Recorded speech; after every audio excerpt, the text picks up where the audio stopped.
Well, Bradford Ferguson, I don't think it will ever get old. It probably will, but I don't think it will ever get old. Watching the Starship booster come back and get caught by Megazilla.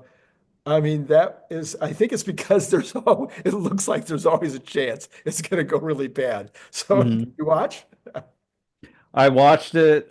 I actually love the broadcast this time. They added more cameras. Seemed like the cameras had a upgrade to them too. Huh. It's also like a beautiful clear day, so there were hardly clouds in the sky. So, like the visuals from this one were just really, really nice. Yeah, yeah. And so another perfect catch. But unfortunately, I guess we lost Starship. Yeah. And that was something that people really didn't foresee, losing it before it would even like attempt some kind of ocean landing somewhere. And there's a video floating around. I don't know if it's real or not, where basically it's like it looks like the remnants of something falling from space, so like different colors streaking from the sky, which is what you would expect from a starship. You have different materials, and when they burn different colors. Um, yeah, it's disappointed. Some folks were able to spot a loose flap. So like Scott Walter Oh, tweeted about that. There was a oh. loose flap that they saw on the Starship. So I'm guessing, maybe they blew it up or it blew up on its own. Oh, And uh-huh. but that's a like if there's something wrong, you don't want it to end up in space or blow Right. up in orbit where that debris just floats around. So it's good they got it before it went orbital and it burned up. So hof hopefully they'll get some valuable data from it, like they seem to do always. Yes, I think they absolutely will. Well, so that is our first story today, only because it was so recent, because Mhm. maybe the biggest story of the day should be, although it is not getting that much attention on X, but I think it should be getting a ton of attention. And it's right up your alleyway here. We have a new patent that has been put out or been secured by Tesla on Mhm. an LFP battery. Yeah. It's got to be important for a whole bunch of reasons. I'm going to just turn it over to you. So I didn't read the patent, but I saw some of the discussion and the the headline is Drew Baglino. He basically replied to the limiting factor, Jordan 𝐑𝐚𝐽𝐸, and Drew Baglino essentially said that this way of making the LFP battery cathode material is lower cost than importing that material from China, even before any kind of tariffs that might happen on the Chinese material.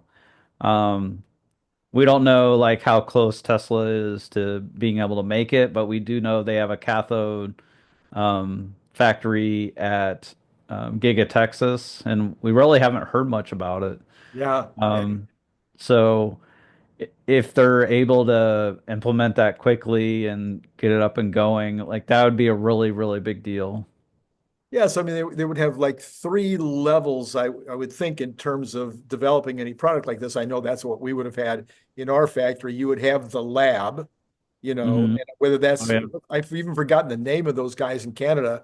What's the, uh, it's been so long since they've been in the Oh, news. Jeff Don and the Yes. Dalhousie Yes. University. So I don't know whether they were involved in doing it or whether the lab here in the Fremont complex where they do all the batteries, whether they were responsible. We don't know any of that yet. But then you would have probably a small line set up to make sure that this was doable. I don't know, but that's what I would guess. And it takes easy a year to get a patent approved. So they would have been working on this for a year, 2 years, 3 years. Mhm. Yeah, so what you're saying makes sense is that they're probably much further along than just lab scale. So right after lab scale, they call what? Demo or Uh, pilot line, pilot line. pilot line. Okay. Yeah. And then it's full production is the And you can third go from the phase. pilot. If you got the pilot line working well, you can go to putting up your full line. Yeah. Mhm. But let's talk about the Probably bare minimum at the pilot stage. right. I would Yep. think. Mhm. So let's talk about the ramifications of building Yeah. a battery in the United States cheaper than China can get it to us. Yeah. That would just be phenomenal, and we wouldn't have to worry about tariffs so much. Tesla's working on refining the lithium, so they have their plant in Corpus Christi. I've actually driven by it, so that security is pretty tight. But I drove by that, and um, they're working on that. They're ramping production on that, getting the equipment going. They're firing the oven, all that good stuff. So they're going to be able to take the lithium from the miner and refine it, and then take it from the refinery to the LFP cathode plant in at Giga Texas. Um, they're basically vertically integrating the refining and the whole process. I don't know what they call it for, making the cathode material, but um, it's a really really big deal. And that it LFP is the lower cost chemistry. It's very expensive to use nickel in batteries. Um, so being able to secure a lower cost LFP. Now, Tesla, their timelines have slipped from time to time. Things have taken longer than expected. I Yeah. remember watching Autonomy Day in 2019 and thinking, it's right around the corner. But now it really is right around the corner, and it's 2025, and it is here. So, maybe it takes a little longer than we think, but I think it's a incredibly profound, and um, it just it takes like one more potential bottleneck or barrier out of the way for Tesla. Yeah, I think if I understand it right, and I've tried to keep up with all of Jordan's videos and other stuff too, is that the only time you really need the nickel battery is when you're talking about a high performance situation. Hmm. So the LFPs could be obviously they could be used in the energy storage end of the business, but they should also probably be what they're going to use in the cyber cabs. They would be potentially what they would use in the Optimus robots. Uh, Hmm. they are less flammable, less likely to have a problem with catching on fire. They are they last You can charge longer. them to 100. Yeah, they Charge them to last 100 longer. and they last longer. I mean, there's so many benefits to the Hmm. LFP. So it may and maybe it's easier to get to scale than the 4680 has been so far. Maybe that's why they bought that equipment from CATL. Hmm. I hadn't thought Interesting. about that until Well, yeah, I didn't read the patent, so I don't know, what part their patent comes in. I think it's on the making of the the material. So, um, it's probably not related. But Tesla getting more and more experience with LFP, I don't think it would have hurt. I'm guessing Jeff Don and the other folks that are working on batteries for Tesla, they've been working on LFP chemistry for some time. I would think so. Yes, Yeah. it would make sense. All right. Yeah. So we got a lot more to learn about that. And all of a sudden it's become one of the highest biggest questions I have for the earnings call. But my guess is that they may not speak about it yet unless they're really ready. It might be something they keep under wraps until they're kind of ready to tell more about it. I don't know. We'll see. I We'll see. don't think it's as important as like releasing a new car model, and they want to make that a special event, so they're not going to do that at earnings calls. So I think there's a potential that they could talk about LFP and uh, and and the refining, how the cathode buildings going, what kind of stage they're at with Yeah, with LFP, whether it's pilot or going to full production. I think that's worthy of an answer on the Tesla earnings call. we'll hope that somebody, we'll, maybe you and Get I your can, votes in. yeah, we'll put the question up and we'll push the folks on X to vote for it. Between all of the folks that we have in this community, we should be able to get anything voted on that we want to. Mhm. Anyway, Real fans want to know about Tesla LFP. that's right. That's right. That's right. All right. Yeah, so there's so much to learn. Okay. I'm trying to figure out the Goldman Sachs note today. I can't figure it out. I've put it up on X. Nobody's okay. So they expect Robotaxi to actually start this summer. They said it. Hmm. Okay. Then they only expect 300 of them to be out, 300. 300 to be out and around in 2027, although they think maybe 2027. 2027, but they think Okay. maybe 1,500 of them will be out roaming around by the end of 2027. Do you have do you have any clue what's on their mind? I mean, if it's going to be ready to go by the middle of this year, if that's their foundational point, why would it be only 300 by 2027? I can't figure it out. It's a total lack of imagination and being able to look forward, be a little creative, um, kind of being able to visualize things. I think it's a Wall Street's typical failure in forecasting a new area of a business. There's um, like 0.1% chance that it would be like 300% or less. 300 cars or Like less. it's extremely low. That'd be less than 300 robotaxis uh, So, in so 2027. what That's kind like if they're not fully using whatever is legal in Austin, Texas, et cetera, in Texas and using the full allotment that California allows. If bare minimum they're not, hitting those limits and applying to have those limits removed or whatever, um, I I would be extremely shocked. Yeah. So what's your number for 2027? Do you guys have a number for 2027? Kind of a ballpark?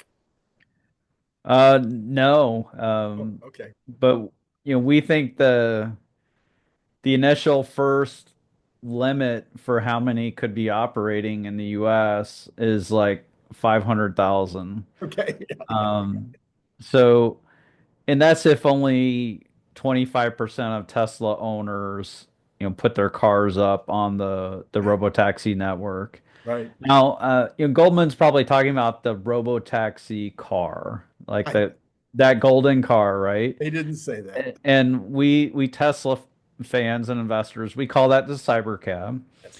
And I highly doubt they would only make 1,500 in the year 2027. There's just there's no way. There's no way it'll be that low. It'll be like bare minimum, unless it's not legal for them to deploy more cars or something. Bare minimum they would make probably 100,000. Like if for some reason the ramp was slow, but Right. Right. they would want to have multiple lines Yeah. in multiple countries Yes. making this. Yes. Um, Yeah. We're you probably talking about a million or more in 2027 between all the countries is what I'm talking about. you think a million.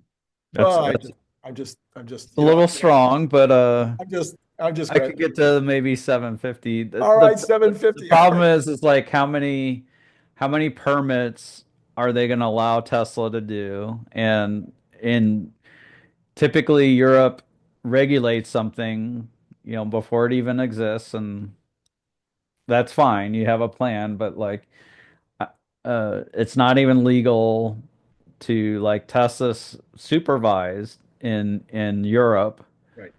which is totally ridiculous. Um, so that would need a change to make them in Europe. The biggie is China. Yeah, China, they should definitely have uh, at, Lots at in China. least one cybercab line, if not two. Um, I'm curious when they added a model when they added a second Model Y line to China. I'm curious what that timeline was. Oh, yeah, I Did they don't. do it right away, or was it like staggered a year? I I I think it was. Yeah, well, you would always have some staggering just because of the ramp. You wouldn't Mhm. put both lines up simultaneously. But yeah, it's going to be a lot of cars. And Brian Wang is kind of the expert on the China side of automated driving as well as all kinds of robotaxis. And there's lots and lots and lots of those guys on the road right now um, Mhm. in China. But they do have to have like one remote operator for every six vehicles or something of that nature. But there's a bunch of them already on the road. So no, this was I don't know where they got the number. I Uh, guess we'll all be supervising robotaxis in a that's few right. years. That'll be the number one job. The new number one job will be Robotaxi remote operator. I don't think I've had a chance to ask you yet what your opinion is on Juniper. How do you like it? I love the design. It reminded me immediately of the Cybercab. So it was great to see what that front like I looked like. I felt like it was a surprise to everyone. Yeah, I think so too. I Yeah. don't I don't think many expected it to look like that. Yeah. I like the design of the front a lot. The back is interesting, and I think it looks cool. I'm curious what that light looks like in real life. So like, I think there's going to be a patent to it. It's going to be the first of its kind. This big red bar that goes across the back. It's different than the Cybertruck. Um, so I think that'll look cool, and I'm curious if they bring both of these design elements to the Model 3, like Oh, within a year, where maybe it's not, maybe they don't improve anything else with the upgraded Model 3. It's already like a great vehicle. It's quiet. It's got that new suspension. Um, the seats are much nicer. So you do all those things for the new Y, and maybe you take some of those design notes and bring them to the 3. yeah. And then I I think that would kind of unify the look. It might even save Tesla some money to make them a little more similar. Because they were similar looking in the past before the new Model 3 came out. All right, let's take a hard right turn. Pun intended. The Trump Musk party is about to start. It starts It in already is, and like Elon's already in it in Trump's basement, playing the the PoE2 game, and he's streaming that, so they're getting ready. I'm kind of jealous. Like I think it'd be cool to see an inauguration. oh, uh, I'm kind of tempted to go sometime. It's not going to happen this Monday or whatnot, but I think that would be cool to go to a inauguration because I've never been to one. short drive for you, Yeah, relatively compared to relatively. you. So I've asked all of my co-hosts this week to speculate a bit about the impact of this administration coming in over the next year. There's so much. I've never seen anything like. I mean, I've been watching politics since Goldwater, okay? And I have never seen an administration coming in that is this prepared, that's got all their decisions made about all the top staff, that's coming in. Some of those are going to be already approved. Uh, they've got all this stuff that they're ready to do. A hundred pieces of executive orders or legislation to sign on the first day. They've already made changes. They've already solved the Israeli war before they ever get there. I mean, it's pretty mind-boggling. But Yeah. going forward, we've got a reverse in immigration, more people probably going out.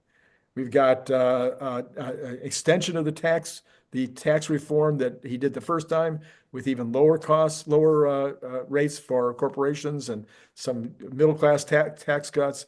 We've got, I mean, just the tariffs, so much going on, and the new secretary, I mean, the new Treasury Secretary, yeah, today was kind of laying it all out. Sounded really great. It's a lot of stuff impacting the economy all at once. Have you and your team thought about the ramifications of this for the overall economy, for yeah, just in general, because it could really impact the stock market, impact inflation, impact interest rates. What are you thinking? Yeah, so apparently Trump wants a big bill to like really kick things off. So it's not just executive orders. They might try to pass some bills in Congress right away. Um, so yeah, I think it could be profound. You know who else is ready for this is the media. The media is going to criticize everything. Um, I'm curious what they're going to be able to do at the agency level right away.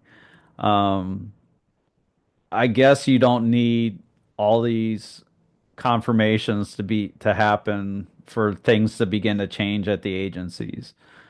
Mhm. So Trump can probably I don't know how it works, but um, so I don't know who the Senate needs to approve, but um, I'm curious like how much can change, without the all the appointees done.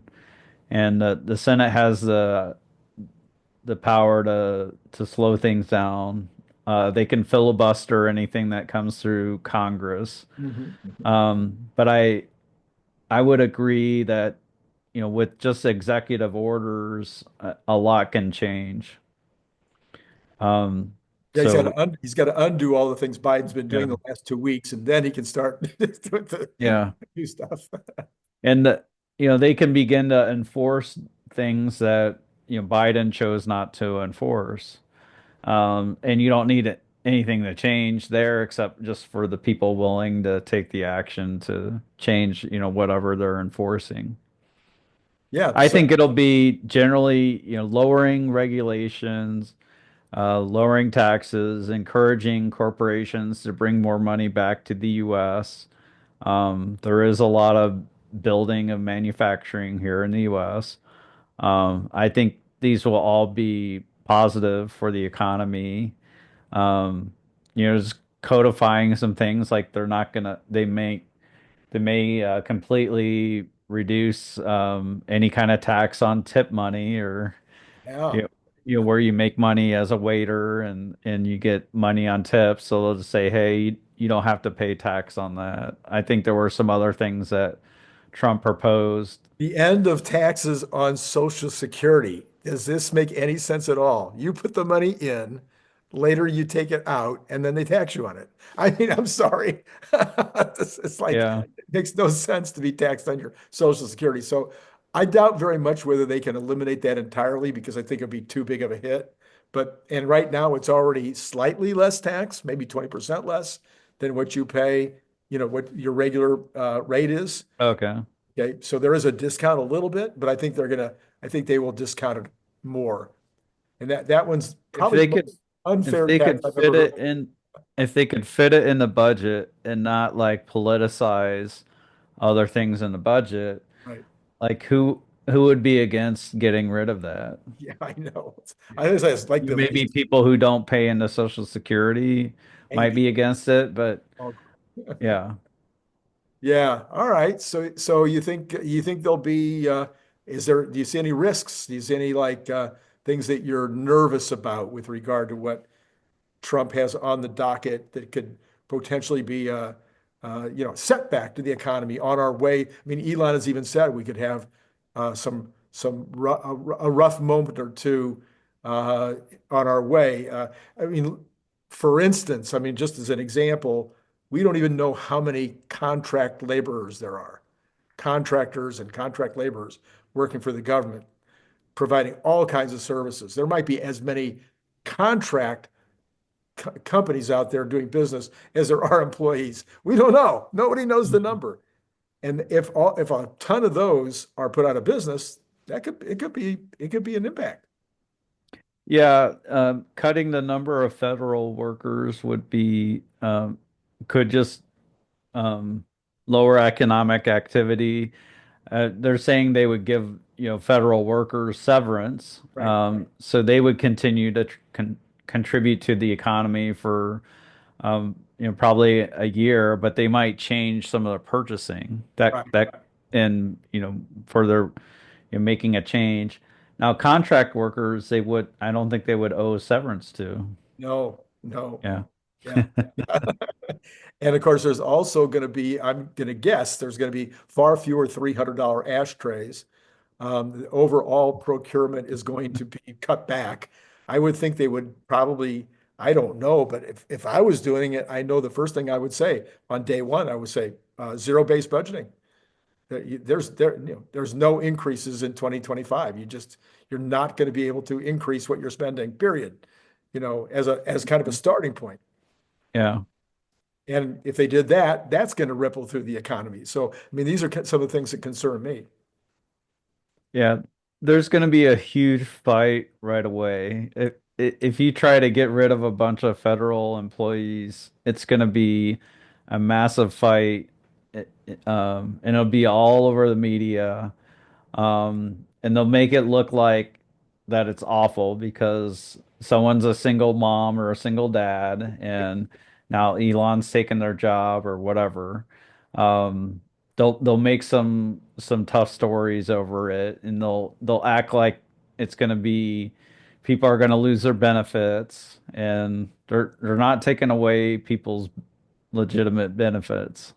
If there's fraud going on in the medical system or if they can make it more efficient, um, you know, those would be some positive things. And you can cut spending there. Like medicine is a big cost for our government budget. Larry Goldberg just did a video with a guy named Dutch Rojas, Yes. and he talked about how when you're at the doctor's office or you're at the hospital, you might pay 10 times, or your insurance company might pay 10 times what you can get a diagnostic test for on the internet. So it might be 150 through the people they send it through Yes. locally, but if you ship it off on the internet, it'd be $15. But we we're not all aware of this when we go to the doctor's office or the hospital.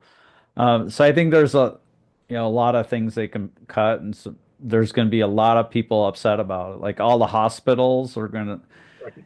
if they actually tried to reduce how much income the hospitals are bringing in, they would fight things. Doctors who don't want to change, how they handle things, they're going to fight things. So it could be a rancorous time, but I think in general, I'm more of a libertarian type bent. Like I do want a government that's going to protect us and all that, and have firefighting and police and all that good stuff. But yeah, I'm more of a person that's for smaller government, and curious to see if they actually do this stuff with Doge, if Trump allows it to keep going. Should be a very interesting time. I, And I'd say what gives me hope is in Argentina, yeah. Javier Milei is just doing miracles for their economy, and it's through a lot of getting rid of regulation. I was hoping that maybe he'd be available to come consult in California. Yeah. He'd probably be just to give us a couple of hours, maybe of his time. Maybe we could change things here. Holy mackerel. Well, also on my list of things, the Hamas agreement that just took place within Israel, just the tip of the iceberg. If that holds for a couple of months or so, uh, it might be that we start the Abraham Accords back up again because Saudi Arabia was this close to signing. And if Saudi Arabia signs, dominoes, lots of other people will sign as well. we got Iran, Hezbollah have been defanged. They got nothing left. This could mean, I mean, it would be almost one of those things you say there's a close to zero chance of happening. We could be looking at something close to peace in the Middle East. Um, that's a pretty wild and crazy idea. Mhm. Then we've And got, and also like going into the inauguration, we have this Goldilocks economy. GDP's been strong. Productivity's good. Unemployment's come way down, and inflation is ebbing a bit. So it's it's a really good looking time for sure. right. Now that would leave China. Is your team paying any attention at all? Do you need to, for the purposes of what you do, like pay attention to the China impact as their bond their treasuries go down to like 1.5%, like falling off a cliff? Their real estate market completely, of course, in trouble. Are you paying any attention to that part? It's definitely concerning. But what's interesting is if you looked at Tesla, like that's a luxury product in China. It's their sales hung in there in China. I think they grew year over Yeah, year. yeah, How much they sold in China. yeah. So, when you look at that, you're like, well, things aren't too bad. And I think before this whole decline in China, us observers from afar, it looked like their property market was just crazy. You would have, many new cities built in a month and hundreds in a year, like hundreds of cities that like quickly grow to 1 million people, Or grow to or new at least people at and go least to a no hundred people. thousand, and like they would have hundreds of those cities Yeah. in a year, and you had all these ghost cities that were built, but then they would become populated by people. Um, so I'm not surprised to see it slow down. Um, yeah, but it is concerning that the growth is slowing. All right, so I know you had some updates for us on lemonade because you guys have been talking about lemonade for a while, not the drink, but the company. Yeah. So, what do you got for us on lemonade? So they're an AI insurance app. So also they sell insurance through the app, and they're an insurance company, and they're just very efficient. So they just released recently that the percentage of emails that are fully handled by AI autonomously without human interaction went from 22% 9 months ago to 46% now. I want their Uh, system. what's that? I want their system for my email. Yeah. And with 4-star customer rating. So from the AI. Yeah, So the customers like the experience, and maybe they would even like it more than the human. That's what they seen with some doctors. I They had know. AI doctors with patients, and the humans thought the AI had better bedside manner and were more enjoyable. Yes. And Although that was through a chat. Yeah, human yeah, versus AI chat. yeah, Yeah. I've used ChatGPT as a therapist, you know, Uh-huh. and asked it questions about this or that or the other relationship or whatever, and it's quite good. It's really quite Yeah. probably better than the therapist I have been going to. No, I'm kidding. Mhm. So like let's say you worked in this insurance company and there was something you did 100 times a day, Yeah, same just thing. as a human. Yeah, Like that would suck. yeah. That would really suck. Sorry if I just got you demonetized, No, Randy, no, but because you're talking about suck wind. That's what you meant. Suck, Suck yeah, wind. suck wind. And so what Lemonade does is they take that part of their business and just automate it so that it's done automatically so that that person isn't doing that same exact thing over and over. Um, and this is what you want for any business. Sure. Um, but anyways, recently their stock shot up. It tripled last year, got super hot. And one thing you'll see from our filing is that the number of shares that we had at year end, our 13F filing that's coming around February 15th, that our number of shares dropped drastically. Mm. And um, so that's going to be old news. Uh, because the stocks came down recently because of the California wildfires. Hmm. So, people are worried about insurance companies Sure. with the wildfires. You know, people are wondering, are some big insurers are they threatening to go out of business? So you have tens of billions of dollars of losses in California. Yeah, tens, maybe 100, maybe, Yeah. maybe over 100 billion. Yeah. Yeah, it's really bad, and we'll talk about how what Gavin Newsom doing during the crisis isn't going to help insurance there, but um, the truth is that Lemonade and California has done this to many insurers, but Lemonade began to pull out of California home insurance. I think is around 2 years ago, maybe even a little earlier than that. And the reason they did that is California wouldn't allow them to price insurance accurately or high enough. They have these kind of controls on the pricing. So Lemonade largely exited California. Now they still have some policies there, but people are thinking that Lemonade has all this exposure to homes in California. Hmm. Hmm. But they, And we think it's going to be pretty minimal. Now, so here's the risk. Lemonade is not some century-old yeah, insurer. yeah. They don't just have billions of dollars in the bank. Right. So, the risk are people are worried that it's a growing company, and if they had a major loss in California, it would be very painful for Lemonade. Right, right.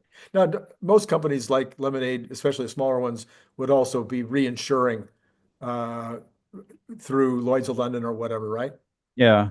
Okay. So they reinsure about half About of half.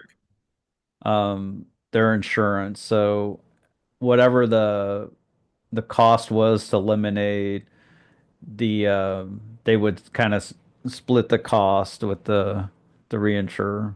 Right, right. Okay. So yeah, so as we talked about in the green room, I have spent a lot of time, Brian Wong and I have spent a lot of time investigating I don't know, the entire issue of how the fires are fought, but also how the homes are hardened, how property Mhm. is hardened, et cetera, et cetera. We put out a video last night for people who haven't seen it yet. I'll put the card up here at the end of the show. Um, Up there, I'll put the card up somewhere, and and we'll put the card up. We did a very comprehensive analysis. I think it's better than anything else that's out there right now because it goes from A to Z, from the homeowner. A few people even complained, Randy, you're putting a lot of blame on the homeowner. Yeah, Mhm. if the homeowners are growing flammable stuff right up next to their house, or if they're not cleaning debris, or if they got their car parked out in the garage, I mean, out in the driveway, and they drive away during the during the fire, yeah, they have some splaining to do. But there's a lot of other things that were not done well either. And you're saying that Newsom created some of his own additional problems by some of the things he said during the fire. So what was that? Yeah, so forget about what they could have done to prevent it. They're making homeowners insurance companies, they're preventing them from canceling any policies on a go forward basis. Um, so that wouldn't make them less liable for the fire that happened. Like they would still have to pay that. But they're saying that these insurance companies who are still in the market would have to keep those policies in force if the customer wanted for the next year, that they couldn't be canceled. And you're just creating another reason why insurance companies should get out of the California home insurance market. So I don't think that's a smart move on California's part. Well, I'm hoping that people will watch our video and that they'll send it off to their legislator. They'll send it off. I mean, I had it vetted by a fire marshal who told me he wouldn't change a thing in Mhm. what we did. He didn't think there was any, it was 100% right. Things that are so simple as putting a sprinkler on your roof. You can sprinkle your roof exactly the same way that you sprinkle your yard. Same equipment, same. Now maybe people will develop prettier stuff than what goes in your yard, but you can put that right on your roof exactly the same. Hook it up to a Wow. Okay. hook it up to a sump pump. Put it in your pool. Boom, you're done. I mean, stuff like that. So simple. The homes that didn't burn in the Palisades largely had those sprinkler systems on the roofs. So Yeah, I'm laughing because it's like so neat and simple. Yeah. it's so simple and so inexpensive. So, Yeah. and there's other things So like you're that. not talking about blanketing the whole house with steel, No, killing everything and putting concrete over everything. no, So no. Simple stuff. Simple okay, stuff. I'm gonna check it out. And something as simple as, yes, it's something as simple as creating a block captain or a what did we used to call it? Or I think they still have them. Your uh where you had somebody on the street that was a safety, the person you call Neighborhood watch. neighborhood watch. Yeah, yeah, Why yeah. wouldn't you have a neighborhood watch for fire stuff where that person once a quarter would just go around and talk to each neighbor, make sure they were up to date, check out their stuff, make sure it's working. You just have one person, a volunteer who would go out and do that so that everybody's like doing what they're supposed to do. Simple stuff. Insurance companies could require the sprinklers on the top of the roof. I know as a manufacturer, I had to have Mhm. specific sprinkling equipment, in my ceiling that would completely drench everything in the building. I mean, so the insurance companies can make it happen without laws, and then they can come back to California if they can harden the house the right to the appropriate levels. Where that one of the biggest problems in fires turns out to be that one house on fire is the source of making the next house burn. It gets so Yeah, hot, right. Yep. so much heat that now that other house is ready to go. It just takes a little bit of something. Anyway, all of that's in the video. I highly recommend people watch it and maybe send it on to somebody who might be able to do something about it. I think Brian did a phenomenal job and I helped. Yeah, I think that sounds great. All right. So, what else did we have on our list? We had S&P was up over 20% 2 years in a row.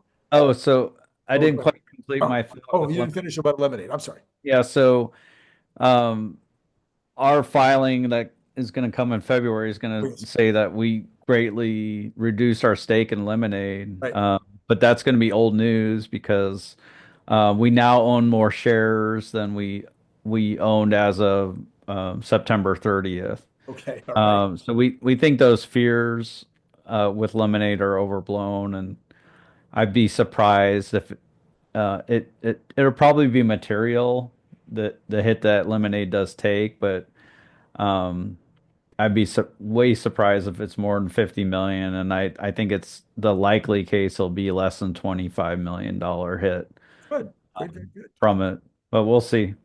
All right. Well, last on my list is that the S&P has been up 20% 2 years in a row. We talked about the economy a few minutes ago in terms of the new Trump administration. Taking that out of the equation for a minute, which you really can't do, but do you think the S&P has another great year?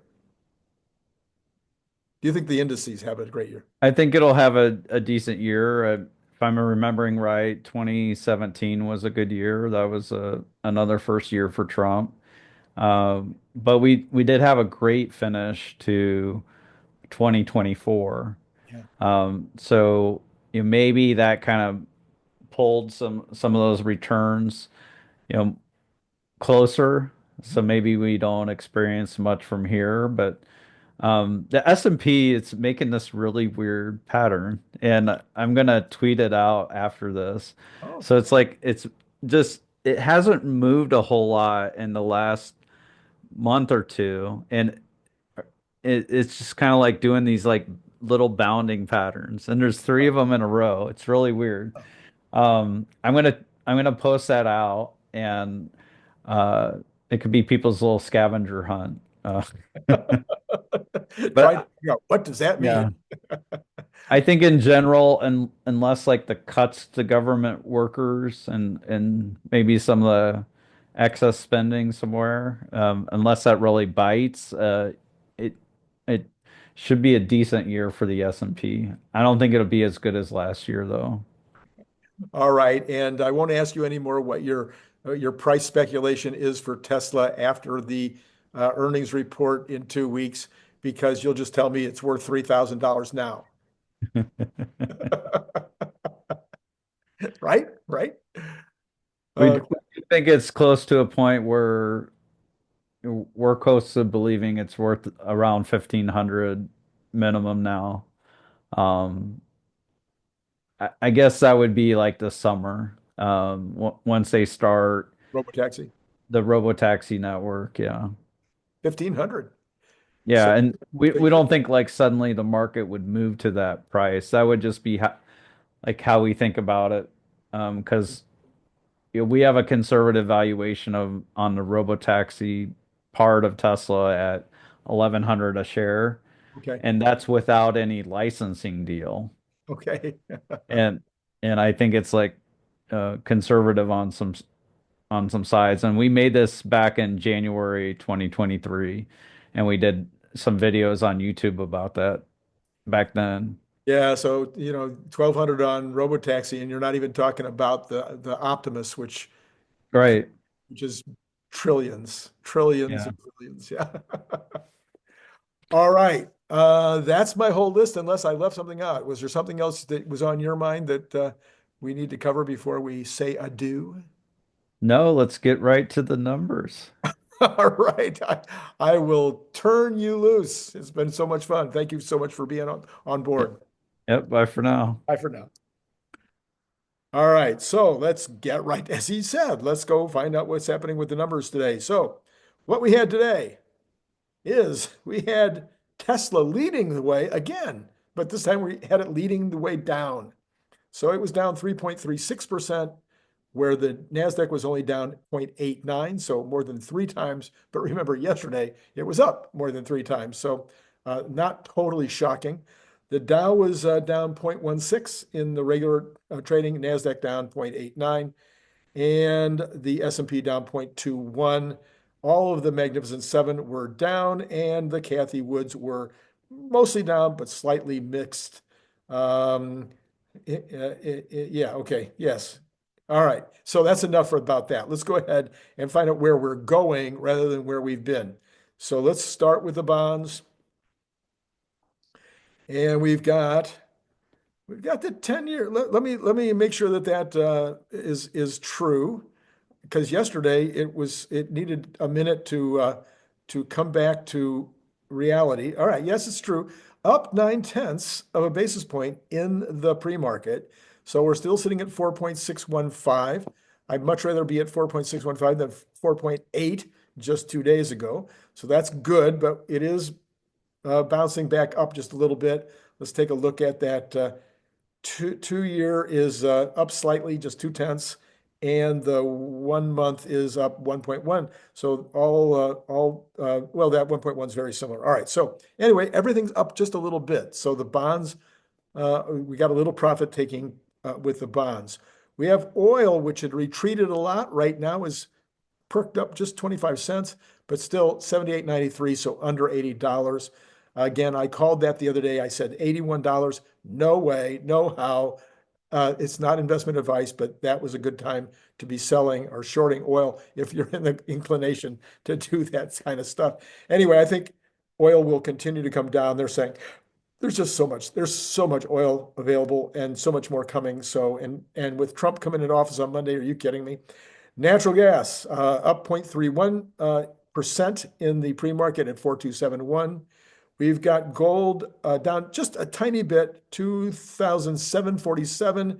Remember the all-time high, I think, is about 2,760. So we're only a few dollars away from the all-time high. Silver also down just 0.38% at 3160, and copper down 0.17% at $44.43. The dollar slips a little bit, it says here. I don't bother to read those anymore because I don't think you guys care.